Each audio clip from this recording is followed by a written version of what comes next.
kidieny mar ariyo mar rameny piny nasingo ni twak kama bende pod en kuyo ne jogo maya kar chung' od bura mar Rongo kaunti ya Migori kaachiel kod Kenya mangima kaluwore kod lal kara nindo mar jatelo no. Jaod bura machon mar Rongo bende ne en jatend migepe mopogore opogore e sirikende mokadho Honorable Dalmas Otieno. Antiere kae gi David Osia bende obedo gi tudo machiegni ahinya jatelo Nyakwaro Mgajwang' wadwar ng'iye kaka wuodhe nobedo ka bende waparo ngimane kaka nobedo machiegni ahinya David. Erokamano ahinya Lydia. Mose Nyakwaro Mgajwang' wasebudho ni matin.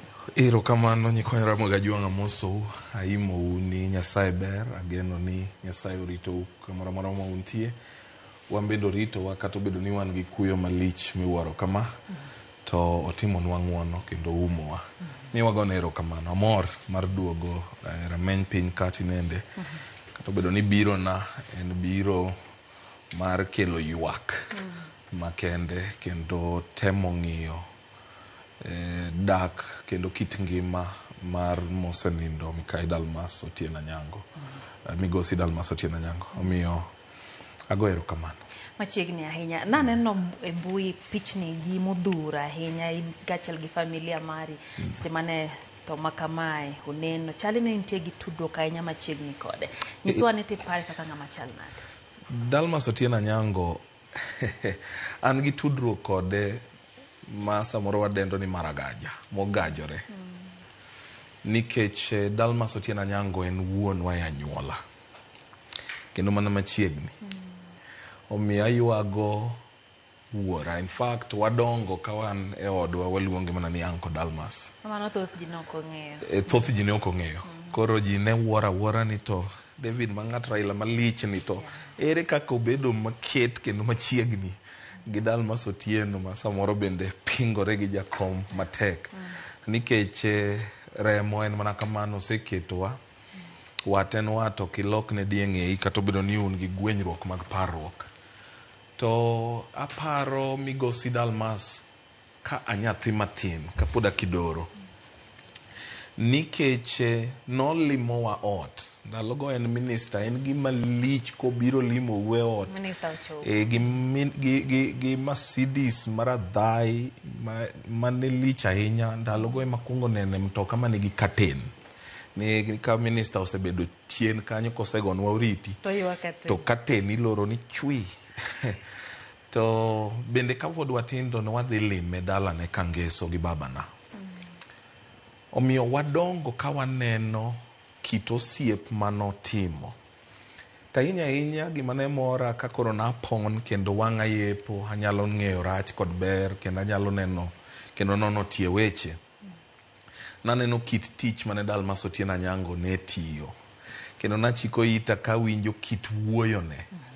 Dalmas ing'eni ne ojal ma wiye ogothole. Ne Nyasaye ogwedhe gi rieko kendo Nyasaye nogwedhe gi ng'eyo. Gigi opogore. Ng'eyo igolo e somo.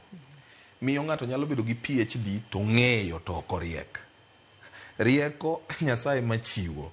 En ng'ama nyalo bedo piny mane weche kaka chalo mogol paro mabiro konyo weche go e sama dwarore. Jo mong'eyo to onge rieko. Nitie kendo ji ong'eyo mang'eny kabisa kata naropwa kaka sama thurwa kucho. Nitie jo mong'eyo kendo nyalo nyisi ni in ing'e ang'o. In ing'e ang'o ane masomo.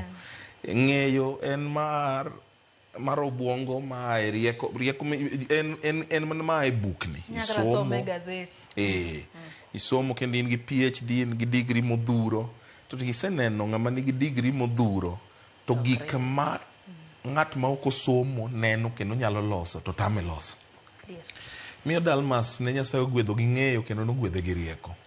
Chutho bende ne jaduong' ma dhoge ne mit ahinya ka nowuoyo e bunge iluongo ni Tiga Ng'ute Bor wuod Bade Boyo. Ne wuoyo ma piny chung' kendo nojawach kabisa.